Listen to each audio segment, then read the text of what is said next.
ऐसे करिए मोबाइल को, आप ऐसे खड़ा किए हुए हैं, ऐसे खड़ा किए हुए हैं, ऐसे खड़ा नहीं, ऐसे। हाँ, उसका रोटेशन ऑन करिए, रोटेशन ऑन करके लैंडस्केप मोड में करिए। लोकेशन ऑन है सर। लोकेशन नहीं, रोटेशन कहते हैं, रोटेशन। रोटेशन ऑन कीजिए। नागेंद्र जी बहुत स्वागत है आपका। अम्मीलाल जी, नागेंद्र जी बहुत स्वागत है आपका। बहुत सारा वीडियो आ रहा है, मैं देख नहीं पाया हूं, अभी देखता हूं। जी, ये सुदामा प्रसाद जी ने ये सवाल जो पूछा है संसद में, तो क्या आपने और भी सांसदों से संपर्क किया है?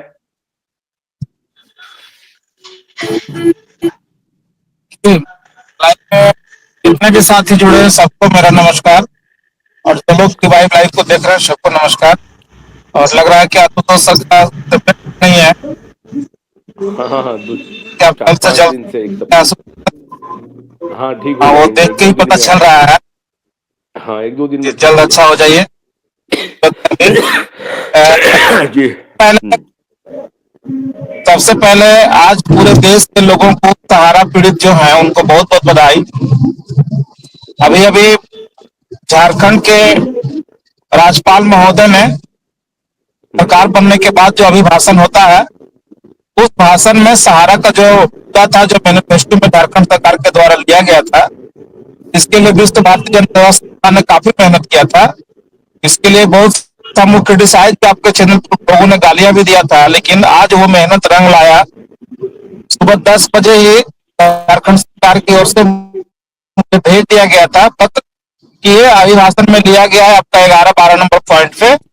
और जो पहले लिंक भी दिया गया, मैं ऑफिस के अंदर ही बैठ कर देख रहा था कि माननीय राज्यपाल जी ने दोनों ही चीजें जो मैनिफेस्टो में लिया गया था कि सड़क से लेकर के सदन तक लीगल प्रैक्टिस में झारखंड सरकार हमारी मदद करेगा, और दूसरा मुआवजा वाली बात भी दोनों ही विस्तार माननीय राज्यपाल जी ने पढ़ा। वो वीडियो मैं आप लोगों को दिया भी हूँ, आप लोग देख। तो ये बहुत अच्छा रहा। साथ ही साथ जो हम लोगों ने 10 पॉइंट बनाया था संसद में उठाने के लिए, तो चूंकि 5-6 पॉइंट से ज्यादा वहां बोलने जाता है, परसों ही सॉरी कल माननीय जी ने मुझे भेज दिया था कि ये 6 पॉइंट हम लोगों ने बना करके 377 के तहत में बहस कराने का डाल दिया है।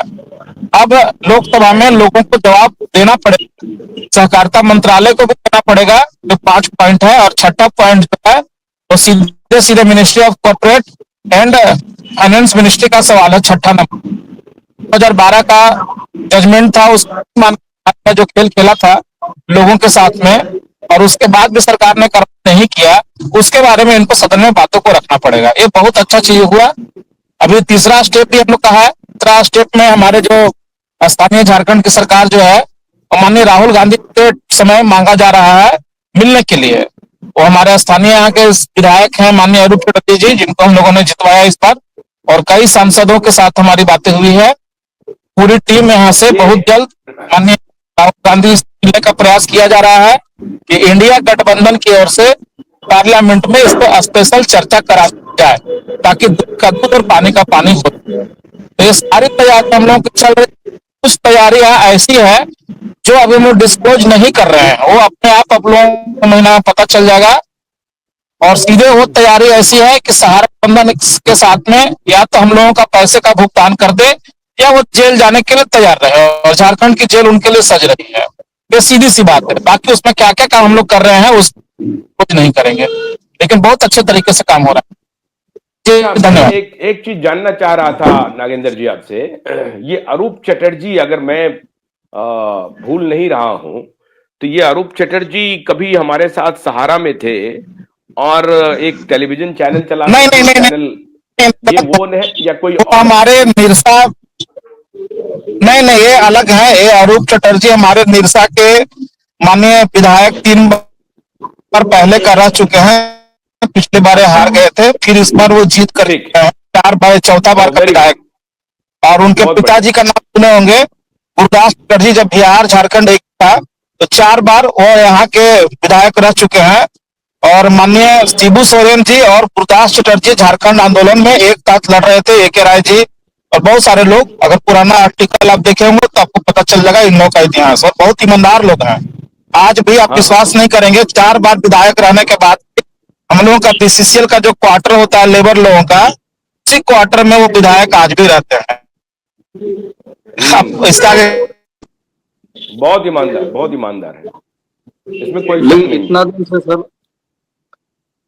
इतना दिन से ये मामला चल रहा है सर, 2012 से अभी तक जो है ना, पैसा का कोई मतलब एक भी आदमी नहीं बोला है कि हाँ हमें पैसा मिल गया है। भाई 2012 से मामला चल कहाँ रहा था? 2012 से तो सहारा इंडिया ने मामला को उलझा रखा था। मामला तो अब शुरू हुआ है। जमाकर्ता की ओर से माननीय संसद में या सुप्रीम कोर्ट में अभी तक तो कोई जा ही नहीं रहा था।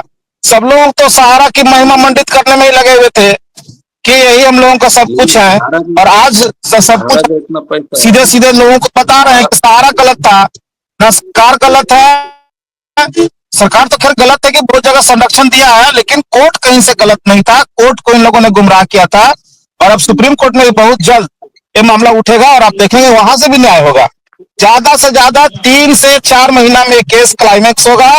या तो सहारा इंडिया भुगतान, या सहारा इंडिया के उच्च प्रबंधन, छोटे प्रबंधन की तो बात ही छोड़ दीजिए जो कीड़े मकोड़े की तरह रेंग रहे हैं, उच्च प्रबंधन सीधे सीधे जेल जाएगा। ये आपको मैं बता रहा हूँ, 2 एंड डाई इस बार वही होगा। और झारखंड इसमें इतिहास है। नहीं, ये तो बहुत बड़ी बात है नागेंद्र जी कि अगर विधानसभा में अगर राज्यपाल महोदय अपने अभिभाषण में ये जिक्र करते हैं तो इसका मतलब है कि सरकार का एजेंडा वो स्पष्ट करते हैं। आप उस वीडियो को देखिए ना, उस वीडियो लीजिए, राज्यपाल जी जो भाषण पढ़ रहे हैं, हमने कई दिन पहले ही बता चुका था कि ऐसा होने जा रहा है। राज्यपाल जी का वो भाषण सुन लीजिए, उसमें क्या उन्होंने कहा है। जो गजट जो होता है, सरकार बनने के बाद संसद में राष्ट्रपति महोदय पढ़ते हैं और राज्य में राज्यपाल पढ़ते हैं, और राज्यपाल जी का वो भाषण में आ गया, मतलब वो गजट में आ गया। हमने पहले भी कहा था कि झारखंड सरकार, हम लोगों का केस जो माननीय सुप्रीम कोर्ट में लगा हुआ है, उस केस में झारखंड सरकार की ओर से एक हाईए लगने जा रहा है। उसके पहले एक यहाँ कमीशन बनेगा, उस कमीशन में झारखंड का जितने भी लोग हैं उसमें अपना डाटा डालेंगे, तब एग्जैक्ट फिगर आ जाएगा कि झारखंड का आखिर देनदारी है कितना। तो वो जो डाटा आ जाएगा झारखंड का कमीशन के थ्रू में, उस कमीशन में हम भी रहेंगे और रिटायर्ड जज भी रहेंगे। इस तरह से बनाया जा रहा है, और उस डाटा को लेते हुए जितना फिगर आएगा उसी फिगर से हम लोग का केस में वो आईए लगाएंगे। उस केस को मजबूती बहुत ज्यादा मिलेगा, इसीलिए हम लोगों ने उसको होल्ड करा दिया। हम लोग अभी सुनवाई उसकी नहीं कराए, और बहुत सोच समझ करके हम लोग बारीकी से फूक के कदम लग रहे हैं, क्योंकि जिनके साथ हम लोग लड़ रहे हैं उनके पास देश का लूटा हुआ अरबों खरबों का संपत्ति है। वो पानी की तरह पैसा बहा रहे हैं हर चीजों को मैनेज करने के लिए। उसमें क्या क्या चीज मैनेज कर रहे हैं वो हमसे बेहतर आप समझ सकते हैं। तो हम लोग इसीलिए बहुत सोच समझ करके चीजों को आगे बढ़ा रहे हैं। हमारे केस में भी कुछ लोग आईएल लगाए हैं पब्लिक की तरफ से, लेकिन झारखंड सरकार की तरफ से आईएल लग जाएगा तो हमको लगता है कि ये केस बहुत ही मजबूत हो जाएगा। और अभी बहुत जल्द हम लोग आर्थिक मुआवजा जो झारखंड सरकार में, सॉरी झारखंड के जो लोग आत्महत्या कर लिए थे सहारा के एजेंट लोग, या जिनका पैसा मैच्योरिटी हो गया था या एमआईएस के रूप में था, वो पूरा होने के बाद भी पैसा सहारा ने नहीं दिया और वो हार्ट अटैक करने की वजह से या बीमारी की वजह से डेथ कर गए, उनके परिवारों को हम लोग आर्थिक मुआवजा भी दिलवाने जा रहे हैं। 15 तारीख तक वो डाटा लास्ट में ले रहे हैं। डाटा आना शुरू हो गया है। उसके बाद लगातार मंत्रालय से फोन आ रहा है कि आप लोग जल्द से जल्द डाटा दे दीजिए, चूंकि सरकार का गठन हो गया। आज राज्यपाल जी का भाषण भी हो गया, राज्यपाल के भाषण का गजट में भी वो चीज आ गया, तो वो हम लोग मुआवजा पहले बांटते। ये मुआवजे और जब झारखंड अगर मुआवजा बांटेगा, जी जी जी जी सर, पूछिए सर। टोटल मुआवजे की राशि का अनुमान कितना होगा और कितने लोग होंगे इसमें शामिल? देखिए हमारा